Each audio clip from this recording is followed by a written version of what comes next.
Algebra 2, Chapter 10, Section 5, Modeling with Exponential Functions. This section will be mainly about examples, so let's dive right into the examples. The quantity Q in grams of a radioactive sample after T days is given by the following equation. Q equals 150 times 0.94 to the T power. Identify the initial value and growth factor and explain what they mean in terms of the sample. So the initial value is 150. And what does it mean in terms of the sample? That's the initial mass or quantity. The growth factor is 0.94, which is decay. And it's a decay rate of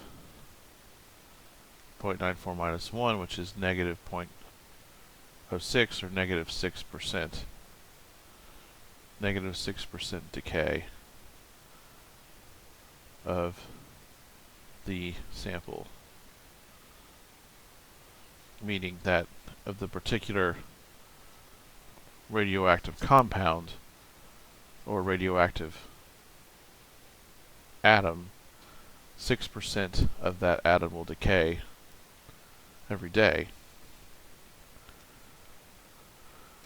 Let's go on. A youth soccer league initially has 68 members. After 2 years, the league grows to 96 members. Assuming a constant percent growth rate, find a formula for the number of members as a function of t, where t is the number of years after the league was formed. So we know when it's initially formed, our function should have an output of 68 members, which is what n is. And after 2 years, we should have 96 members. Okay, so we can think about this if it's exponential, then we have f of t has to be a times b to the t. Well, when t is 0, we have to have f of t be 68. So when t is 0, we have to get that the output is 68. b to the 0 is 1. 1 times a is a, so a has to be 68. That makes sense because a is the initial value, which is what the output will be when the input is 0. So we can write f of t is 68 b to the t. What about finding b? Well, now we can use this point, basically, of the function to say that when the input is 2, the output should be 96. When the input's 2, it'll follow the rule 68b squared, because now t is 2, should be 96. So we can write b squared is 96 over 68. We can get a calculator out to find out what that value is. So 96 over 68 is 1.411. Then we take the square root of that, and we get 1.1882 is b. 1.1882. So then we can write our formula 68 times 1.1882 to the t is f of t, which also should equal n, the number of members. Next, let's try finding a exponential function matching a graph. So here we have a graph of an exponential function, and the function is called b of t, and it's exponential, so we know it follows this form, a times little b to the t. Well, we're given the initial value, 120, so we can write that right off the bat. 120 times b to the t. We can find the growth factor from this point. When the input is 7, the the output will be 200. And given the rule, 120 b to the 7th should equal 200. So 200 over 120 equals b to the 7th. So we take the 1/7 power both sides, we get b equals 200 over 120 to the 1/7. So again, we'll need a calculator. 200 over 120 to the 1/7 power is 1.0757. 1.0757.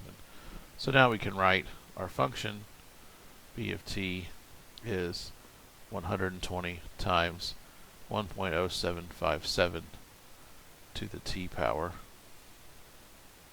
And that's our answer. The population of Malaysia is doubling every 38 years. If the population G is If the population is G in 2008, what will it be in 2046? So A,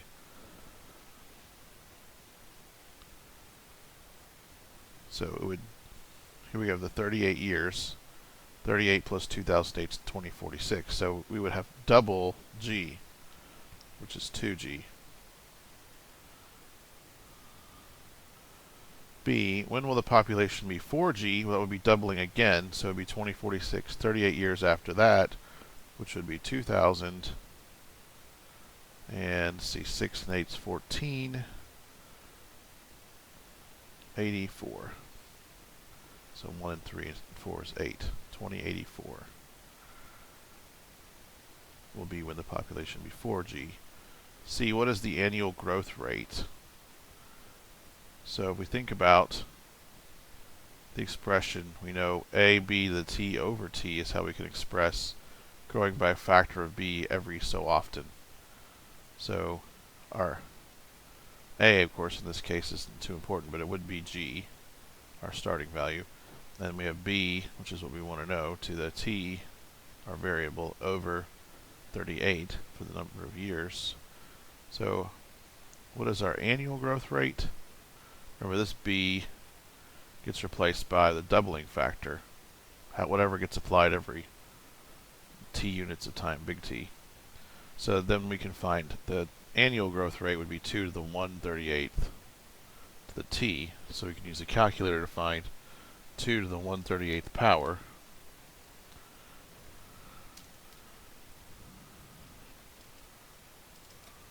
So 2 to the 1/38th is 1.0184. 1.0184 is the annual growth. Oh, see, gotta be careful. That's the annual growth factor, B. The annual growth rate, we have to subtract 1 from the factor to get 1.84%. So subtracting the 1, we have 0.0184. As a percent, 1.84% is the annual growth rate.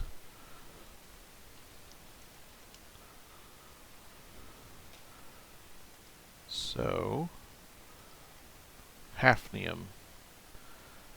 Hafnium-171 has a half-life of 12.2 hours. If we begin with 1,000 grams of hafnium-171, when will there only be 500 grams left? Well, 12.2 hours, that's its half-life. So in 12.2 hours, there will only be 500. What about 250 grams? That's another half. So that would be another 12.2 hours, 24.4 hours, about a day. When will there be 125 grams of hafnium-171? Another 12.2 hours, 36.6 hours. B, what is the hourly decay rate? So we can again use this expression, A, B to the T over T. Here we would, the A is 1,000, although that's not that important for this answering this particular problem. The B, we don't know. Oh no, sorry, the B in this expression is whatever factor we're going to be doing over the big T. So half-life is 1/2. The big T is 12.2 hours. And we want our answer in hours, so that's perfect. So we're left with the annual growth factor, B, is 1/2 to the 112.2 power. So we need to get a calculator to find the answer to that question. 1/2 to the 1 over 12.2 power is 0.94477. 0.94477 is the annual growth factor. So the hourly decay rate, we can find the growth rate by subtracting 1 from 0.94477, and we get negative 0.05523. Negative 0.05523 is the annual, sorry, not annually, the hourly, it's the hourly growth rate. We're asked what's the hourly decay rate. Well, that's the negative of the growth rate, and then we can make that into a percent. So the answer is 5.523% is the hourly decay rate. An investment made in the year 2000 is growing at a constant percent rate. Its value is $5,000 in 2004 and $8,000 in 2014. What is its annual growth rate? Express the value as a function of the number t of years since investing in 2000. What was the starting amount invested? I think answering the second part of this might be for a place to start. Let's get our function expressed, and then that'll tell us the annual growth rate and the starting amount from that amount. So let's start there. So t is 0 in the year 2000. Therefore, it's 4 in the year 2004, and t is 14 in the year 2014. So when t is 0, we have an unknown amount of money invested. When it's 4, we had $5,000, and when it was 14, we have $8,000. Okay, so we can write our function f of t will follow the pattern a times b to the t. And we can write two equations now from these 2 points. So this is how we find the formula when we don't, should say and, for an exponential function when we don't know the starting value. Okay, we have no 2 points. So we'd have f of 4 is a times b to the 4th power. Also, that has to be $5,000. And f of 14 would be a times b to the 14th power, and that has to be $8,000. Okay, so the easy trick here is to take these two equations and divide them by one another. Usually it makes sense to take the equation with the higher exponent first. A times b to the 14th is 8,000. And I'll divide by this equation. These two things are equal, so we can divide the left-hand side by the left-hand side of the second equation, and the right-hand side by the right-hand side of the second equation, which gives us this nice little ratio where we can cancel a, because a over a is 1, since we know a isn't 0 and we know b isn't 0, so we can subtract these exponents, so we get b to the 10th has to be 8,000 over 5,000, which is just 8/5. So b has to be 8/5 to the 1/10th power, which we can find with a calculator. 8/5 to the 1/10th power gives us 1.04812. 1.04812. 1.04812. Let's double check that. 1.04812. Perfect. Okay, that's b. So how do we find a? Well, plug b into one of these two equations, and we'll find a. So a is b, 1.04812, to the 4th power has to be 5,000. So solving this for a, we would have 5,000 divided by 1.04812 to fourth power would be A, which is $4,143 and we'll call it 7 cents. $4,143.07 is the amount we invested in at the beginning. So that's not the whole answer. That was just the middle part. We now know how to express the function in the number of t years since 2000. So we know that answer is f of t is 4143.07. Our initial value times b 1.04812, the t power. So now we can easily answer the first question. What is the annual growth rate? Well, here's the annual growth factor. So the annual growth rate's 4.812%. And what was the starting amount invested? $4,143.07. So now we have answers to all three parts of the question. We'll put them all together and put a nice square around them so it's easy to see our final answer. So modeling with exponential functions still. So let's find a formula for this exponential function. A lab receives a sample of pure germanium-71, which decays radioactively over time at a constant % rate. And just an aside about how things decay nuclearly, radioactively nuclearly, but basically this germanium-71 is going to emit some form of nuclear radiation. I believe in this case it'll be a beta particle. And when, or maybe it's not, I don't remember what it really is. Sorry, not beta particle, beta radiation. And when it decays, it creates a new element. It's a different element because the atomic number will change in this case. And so the new element in this case is still a metal. It's still solid. It'll still be part of the metal if you were to weigh it. So you can't just weigh it after so many days and get how much decayed. You have to weigh just the germanium-71 by some process of refinement. So a lab receives a sample of pure germanium-71, which decays radioactively over time at a constant % rate. After 15 days, the sample is processed and all nuclear decay elements are removed. So you're left with a pure germanium-71 sample. Now, at this point, 15 days later, there's 200 grams left of the pure germanium-71.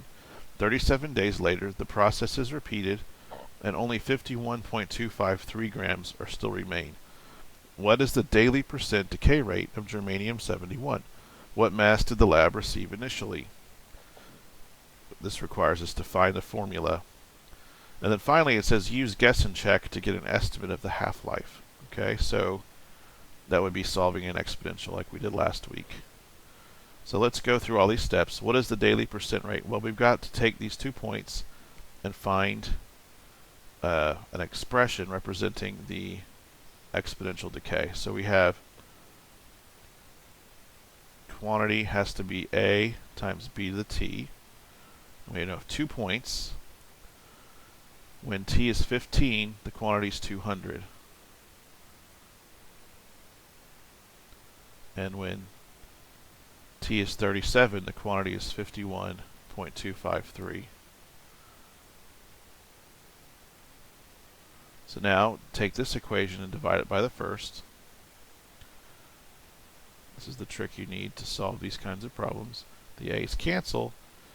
We can subtract the powers of the B's, and we get 51.253 over 200 has to equal B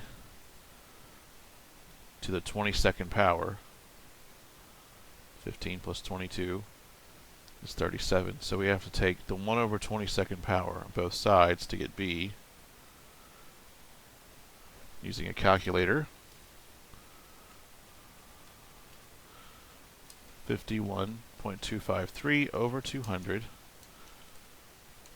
to the 1 over 22 power is 0.93999, which I think we'll just call 0.9400.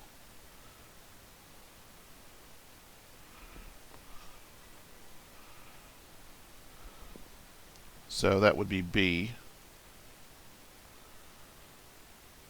9400 is B. So that tells us our decay rate. And our initial value, we need to use one of these equations to find that. So let's take the 200 one. 200 is A times 0.9400 to the 15th power. So A would be 200 divided by that quantity. So 200 divided by, well, let's start with 0.9400 to the 15th power. 200 divided by that gives us an A of 500, and we'll just call it 506 grams. So we have, well, we had 5 significant digits here and here, so let's keep that up. So we had 505.95 grams. Of course, we rounded our B probably too much to get that kind of accuracy. 505.96. As an aside, what if we hadn't have rounded B? So if we hadn't have rounded B, going back to what B was, it was this value, which is 0.939987851. If we take that to the 15th power and divide 200 by that, we get 506.05. So you see that rounding makes a big difference. 506.05. 506.05. And let's change our answer to B to being 5 as well, which would be 0.93999. 0.93999. Okay. So now we know what was the daily. No, first we now know the initial mass. So the daily percent decay rate would be, here's our growth factor, subtract 1, so 0.93999 minus 1 is minus 0.06001, which as a decay rate would be 6.001%. That's the first part of our answer. Second part of our answer would be, how much did we receive initially? 506.05 grams of germanium 71.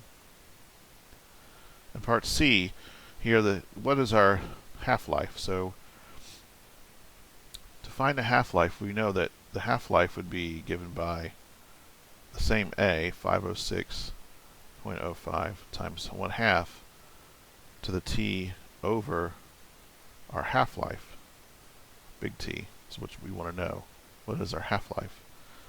So that would have to be the way we have it set up now, 506.05 B of 0.93999 to the T. So for these two things to be equal, 1/2 to the 1 over T has to equal 1/2 to the 1 over T has to equal 0.93999. Okay? So that's an exponential equation. We're trying to figure out what exponent makes this true. Okay? We don't know how to solve this yet with a calculator, so we have to guess and check. We would need to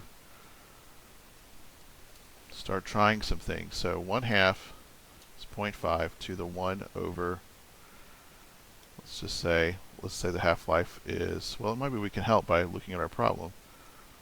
So from 200 to 51, looks like we have twice.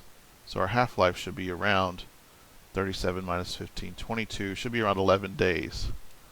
So let's start with 11. And we get 0.93893.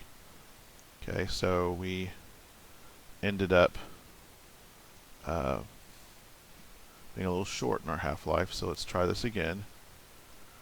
Let's try 11.2 days. 0.93998. That's close enough for guess and check. So 11.2 is what we're going to say is our half-life. About 11.2 days.